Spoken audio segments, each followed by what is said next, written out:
있습니다. 예배할 수 있는 교회가 있어서 감사합니다. 예배할 수 있는 자리가 있어서 감사합니다. 아멘. 오늘 찬양대원들 감격스럽죠? 이 자리가 늘 텅 이렇게 비어 있었는데 오늘 그동안에 기도하면서 잘 준비해서 11월 첫 번째 주일 또 추수감사주일을 찬양대가 함께 합창으로 영광을 올려주셔서 참 감사합니다. 작년 3월부터 시작된 코로나 팬데믹 거의 이제 2년을 바라보고 있습니다. 한 번도 경험해 보지 못한 일,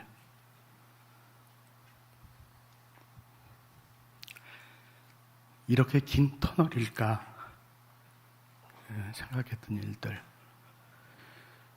이제 위드 코로나를 선언하고 또 힘든 첫걸음을 내디뎠지만 여전히 우리 주변들은 녹록지 않은 것을 우리가 알고 있습니다.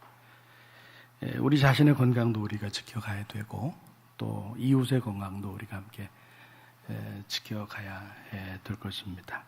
그리고 교회 안에서 모이실 때 우리가 자유롭게 모일 수 있지만 이렇게 마스크 착용하는 일들은 여러분들이 최선을 다해 주시면 좋겠습니다. 지난번에 미국 갔을 때 보니까 우리보다는 조금 방역이 어떻게 보면 느슨하고 어떻게 보면 자유로운 것 같아요.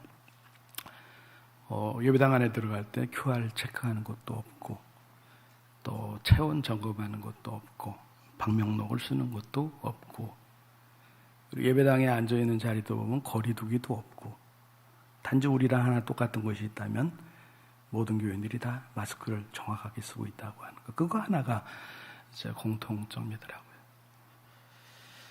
사실 미국에서 코로나19로 인해서 그 죽은 사람들의 숫자는 옛날 유럽의 흑사병 그때보다 더 숫자가 더 많습니다. 역사적인 거죠. 전쟁보다도 더 많은 사람들이 죽은 그런 일들. 또 여전히 백신이 나왔고 또 백신 또 접종들을 하고 있지만 그럼에도 불구하고 백신 맞은 분들에게서 또 감염이 되는 이런 상황들, 또 앞으로 또 어떤 변이가 우리 어떻게 괴롭힐지 모르는 그런 상황들. 그러나 그럼에도 불구하고 우리가 하나님을 예배함을 중단할 수가 없습니다. 하나님을 예배하는 것은 멈출 수가 없습니다.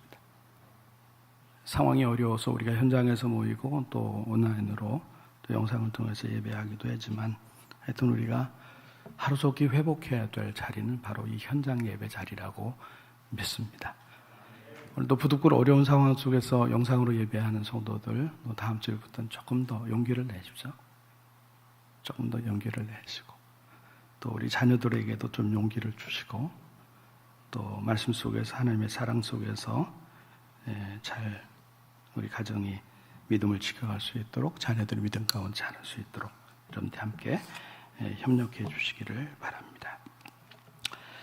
오늘 말씀의 제목은 여호와는 나의 목자시니, 이런 제목입니다. 여호와는 나의 목자시니. 이제 제가 은퇴할 날이 꼭 한 달 남은 것 같아요. 그죠? 한 달.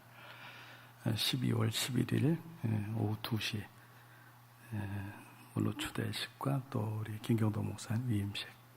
그렇게 되면 제가 41년 걸어왔던 이제 목회의 인생을, 교회 사역을 좀 이제 내려놓게끔 되는데, 어떤 말씀을 드릴까 이제 저에게 주어진 시간이 거의 없는데, 그래서 시편 23편 저의 신앙 고백이기도 하고 또 자주 애송하는 것이기 때문에 이 본문으로 잡았습니다.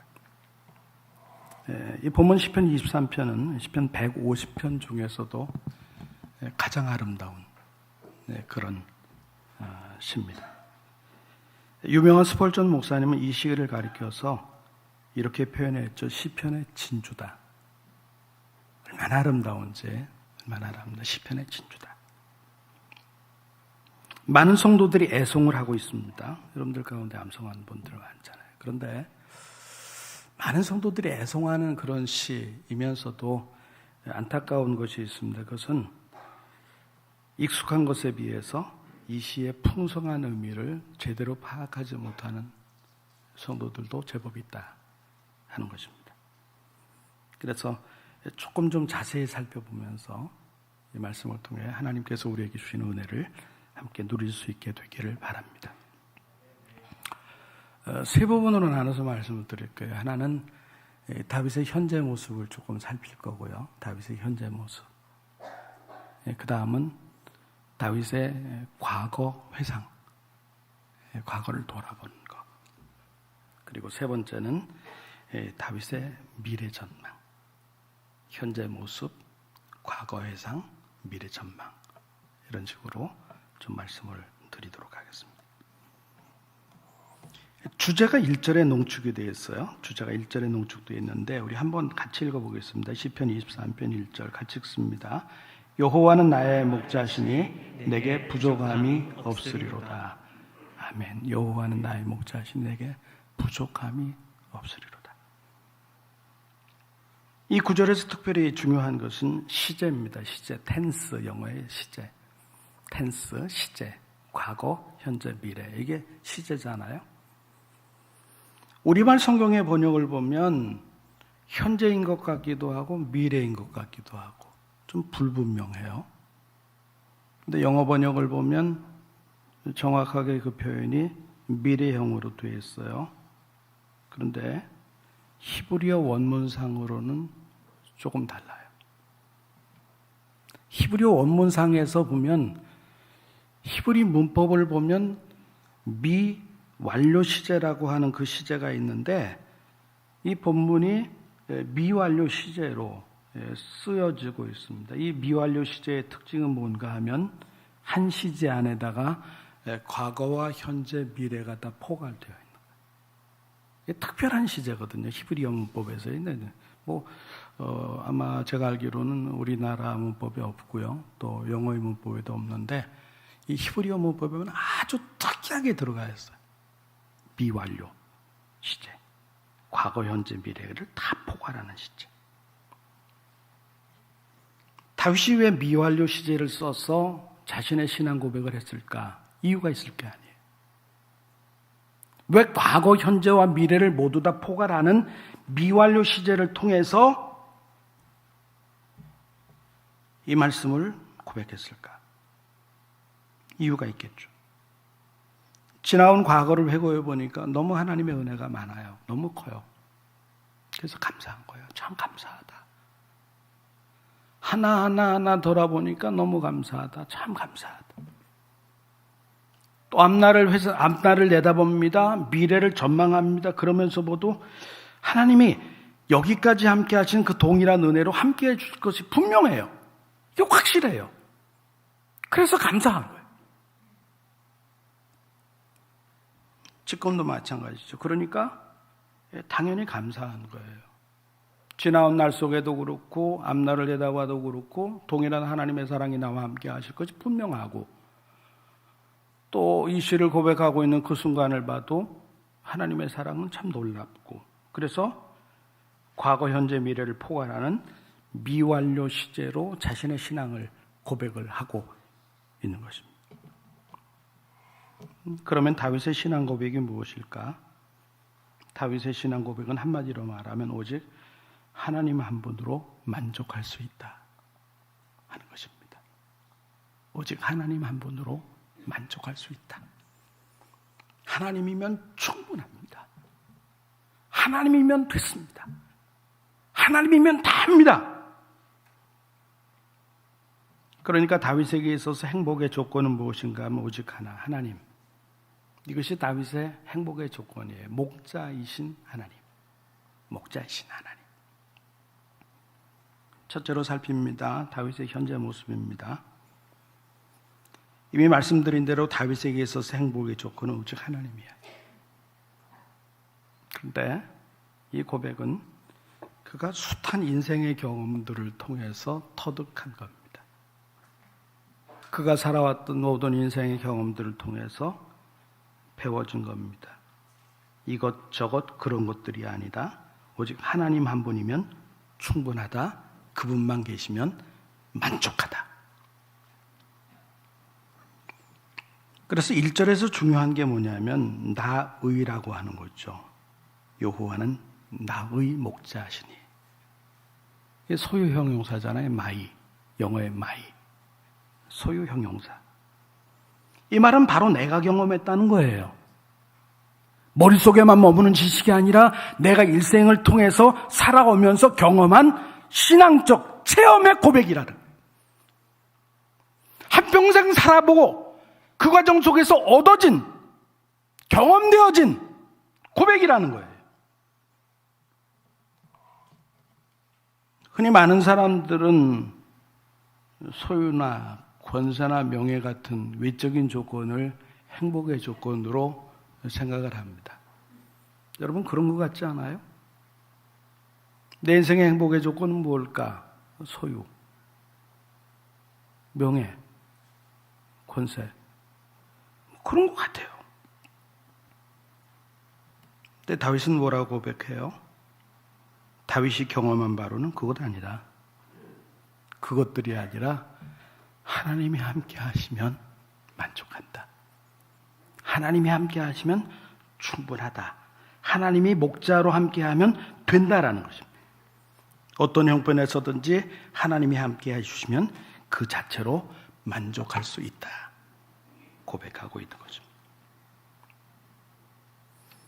다윗의 이 고백을 우리가 다른 번역본들을 이렇게 비교해 보면 색다른 맛을 우리가 느껴볼 수도 있습니다. 뭐 영어 성경을 보더라도 영어 성경의 번역이 하나가 아니잖아요. 영어 성경의 번역본도 여러 개가 있고 또 우리 한글 성경의 번역들도 여러 개가 있잖아요. 우리가 한글 성경을 채용할 때 텍스트로 우리가 택하고 있는 것이 개역 개정 성경이잖아요. 개역 개정. 우리가 지금 강단용으로 또 여러분들의 손에 들려 있는 것도 개역 개정판인데 뭐 그것만 있는 것이라 그 안에 그 외에도 여러 개의 번역이 있어요. 여러 개의 번역이 있어요. 우리가 강단용이나 또 과정의 성경을 읽을 때 우리 교단이 채용한 한글 개역 개정판을 사용하지만 때때로 공식 텍스트는 아니라도 우리의 신앙생활을 위해서 다른 번역본들도 이렇게 함께 보면 유익한 경우가 굉장히 많아요. 오늘 이 1절 다른 번역본 두 가지만 잠깐 좀 소개하겠습니다. 공동 번역을 보니까 이렇게 표현이 됐어요. 시편 23편 1절입니다. 야훼는 나의 목자, 아쉬울 것 없어라. 아쉬울 것 없어라. 또 표준 새 번역을 봐도 비슷하게 표현되어 있는데 시편 23편 1절 표준 새 번역을 보면 주님은 나의 목자시니 내게 아쉬움 없어라. 주님이 목자가 되시기 때문에 아쉬울 것 없다. 주님이 목자가 되시기 때문에 아쉬움이 없다. 정말 감칠맛 나는 그런 표현 아니에요? 야, 참 멋있게 번역했다. 참 아쉬울 것 없다. 아쉬움이 없다. 참 멋진 번역이다 하는 생각을 갖습니다. 여러분 하나님 한 분으로 우리가 만족할 수 있습니다. 왜냐하면 하나님 우리 일생을 잘 챙겨주시기 때문입니다. 우리의 일생 동안 우리와 함께하면서 하나님이 책임져 주시거든요. 선한 목자이신 하나님이 나와 동행하면서 나와 함께하면서 우리의 발걸음과 함께하면서 때로 내가 인생에 힘들어할 땐 나를 업어주면서 나와 함께 하시니까 하나님 한 분으로 충분하고 하나님 한 분으로 만족하다 하는 것입니다. 어떤 목사님 다른 교회로부터 설교 부탁을 받았어요. 그래서 준비하고 있는 중에 그 주일이 다가오기 얼마 전에 약속한 주일이 가까워질 때 그 교회에서 행정을 담당하는 전도사님이 목사님에게 전화를 드렸어요. 목사님, 이번 주일날 우리 교회 오셔서 설교하시죠. 주보에 실어야 되는데 목사님 본문하고 제목을 좀 부탁합니다. 그래서 이제 목사님이 본문은요, 시편 23편 1절로 6절입니다. 이렇게 말씀했어요. 그래서 제목은요, 물어서 또 목사님이 답변했어요. 제목은 여호와는 나의 목자시니. 그러고 끝나면 좋겠는데 전도사님이 또 물었어요. 그 다음에는요? 이렇게 물었을 때 목사님이 이렇게 말했어요. 그거면 됐지 뭐가 필요해? 그렇잖아요. 요한 나의 목자신. 그리고 이제 전화를 끊고 나서 약속한 주일이 돼가지고 목사님이 그 교회를 가셨어요. 교역자가 주는 주보를 갖다 이렇게 받아보면서 주보 순서를 이렇게 보니까 깜짝 놀란 거예요. 왜냐하면 그날 설교의 제목이 아주 괴상하게 되어 있는 거예요. 요한 나의 목자시니 그거면 됐지 뭐가 더 필요해? 요한 나의 목자시니 그거까지만 쓰면 되는데 그거면 됐지 뭐가 더 필요해?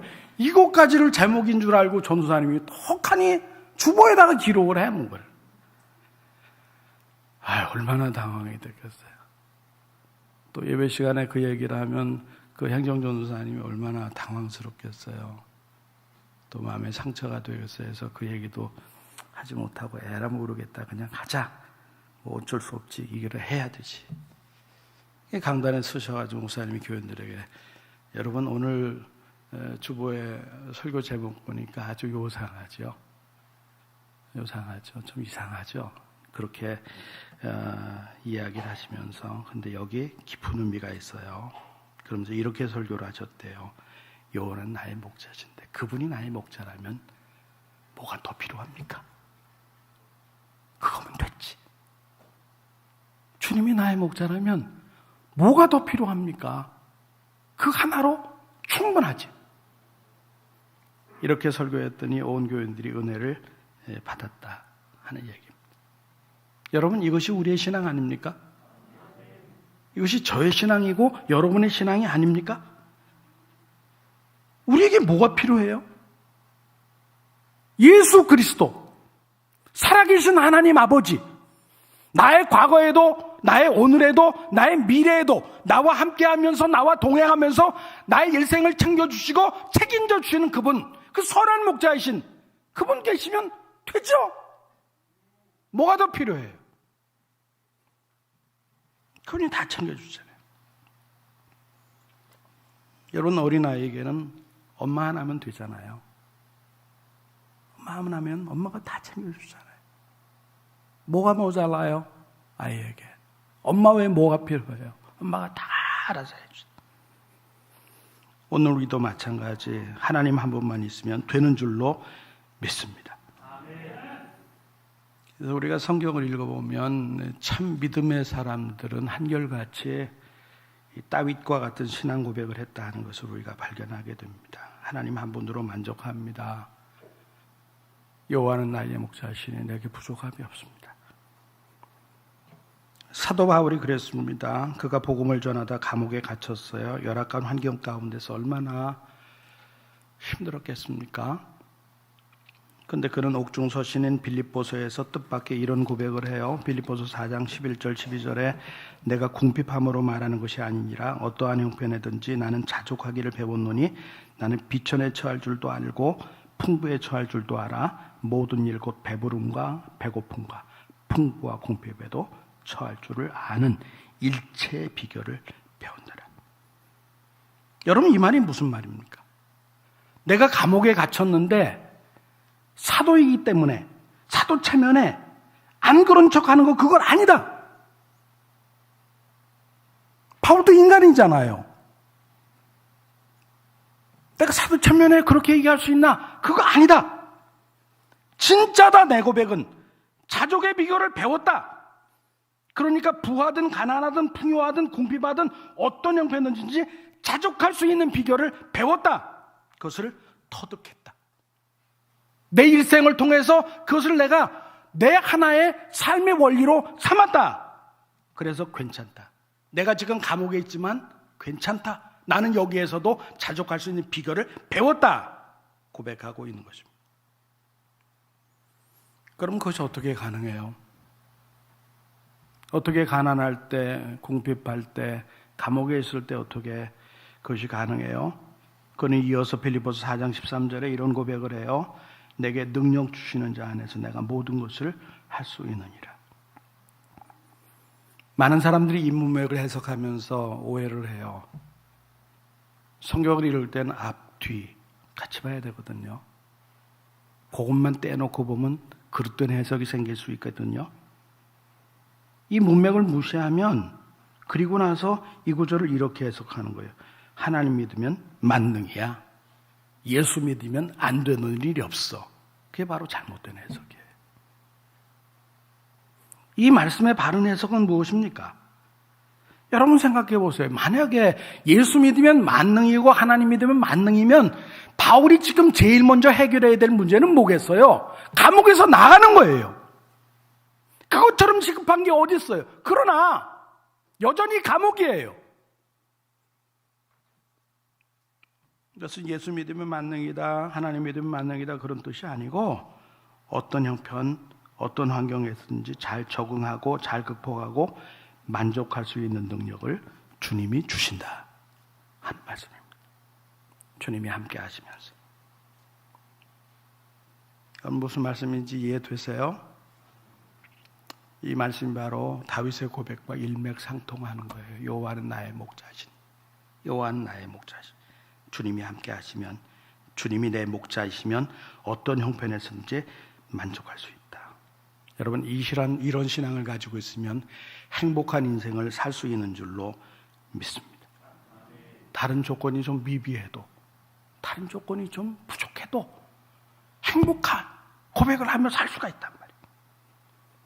그래서 우리가 이런 찬송하잖아요. 438장 3절에 보면 높은 산이 거친 들이 초막이나 궁궐이나 내 주 예수 모신 곳이 그 어디나 하늘나라. 우리에게는 천국이 약속되어 있죠. 장차 우리가 천국에 들어가죠. 그러나 이 땅에 사는 동안에도 주님이 함께 하시면 초막이나 궁궐이나 환경, 조건 상관없이 나는 만족하고 나는 천국 같은 기쁨을 누리고 살아갈 수 있다 하는 것입니다. 그래서 참신앙의 사람들은 어떠한 형편이든지 행복할 수밖에 없는 거예요. 이런 행복이 우리의 마음속 가득하기를 주의 이름으로 축원합니다. 다윗이 그랬습니다. 다윗도 한때는 환경과 조건에 따라서 일희일비할 때가 많았어요. 왜? 그것도 인간이니까. 근데 오랜 세월 동안 인생을 살아보고 또 오랜 세월 동안 신앙을 생활하고 인생을 경험하면서 그게 아니었구나 하는 것을 갖다 그가 깨달은 거예요. 아하! 하나님이 나의 목자니까 내게 부족함이 없구나. 하나님이 나의 목자로 내 삶에 함께 하셨기 때문에 내게는 진짜로 부족함이 없구나. 그런 것을 체험하고 노래한 것입니다. 두 번째 잠깐 언급하려고 하는 것은 다윗의 과거 해고입니다. 그의 이 신앙 고백은 과거의 모습들을 돌아보면서 느낀 신앙 고백이었습니다.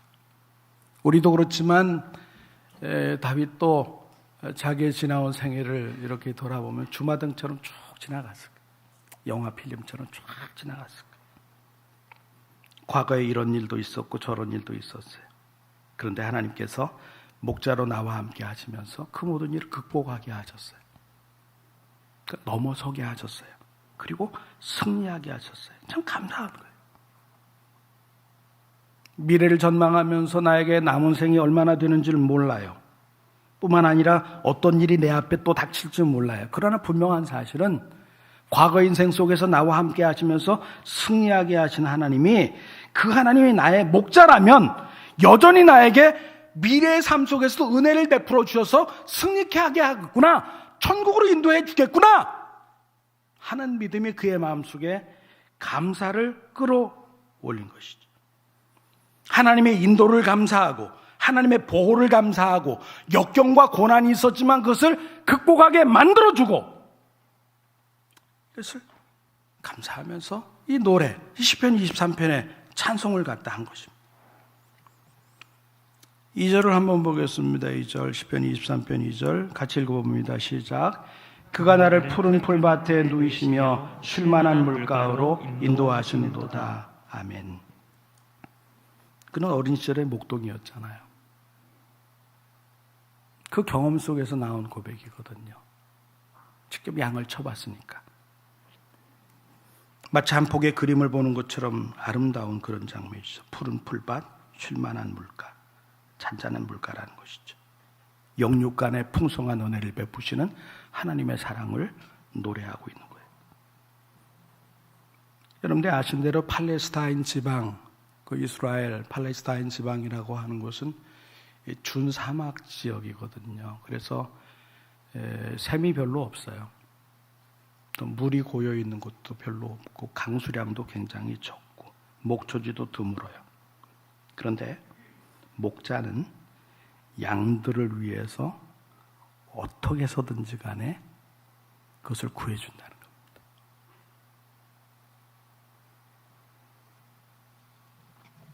다윗이 자신의 지나온 인생을 해보니까 하나님이 자기에게 그랬다는 거예요. 하나님이. 물도 부족한 곳, 목초지도 부족한 곳이지만 목자가 최선을 다해서 양의 먹거리, 양의 물 마실 것, 편한 쉴 장소로 인도해 주는 것처럼 자기가 그렇게 경험했던 것처럼 하나님이 일생 동안 자기에게 그렇게 역사하셨다. 하나님이 좋은 것 주시기 위해 자기에게 얼마나 애쓰고 얼마나 힘써주시고 얼마나 노력해 주셨는지 그렇게 인도해 주셨는가 너무 감사하다는 거예요. 옛날 목동 시절에 내가 양들에게 했던 것과 똑같이 하나님은 나의 목자가 되셔서 나의 삶을 챙겨주셨다는 것이죠.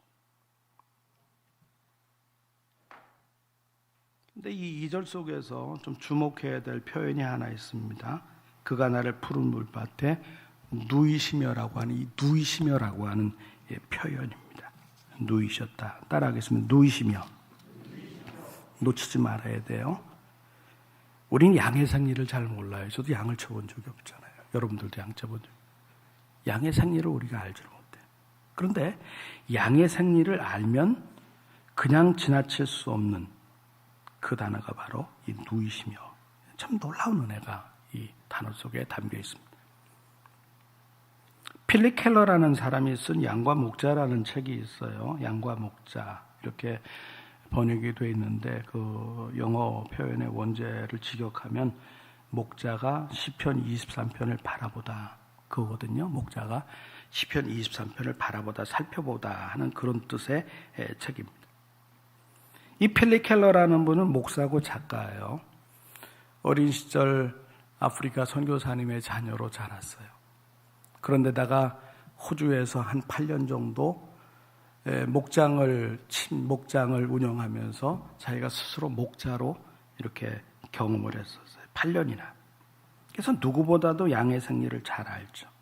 그런 과정에서 시편 23편을 갖다 이분이 잘 해설하는 거예요.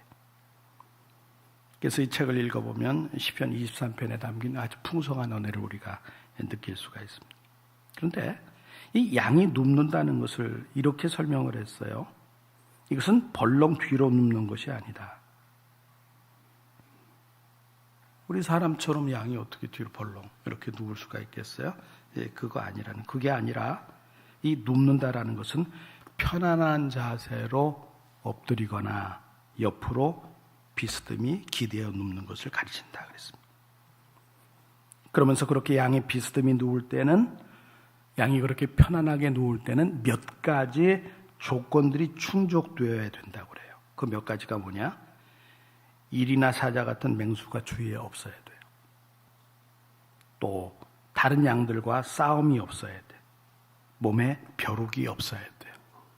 또 목초가 충분해야 돼요. 그러니까 이런저런 조건들이 충족돼야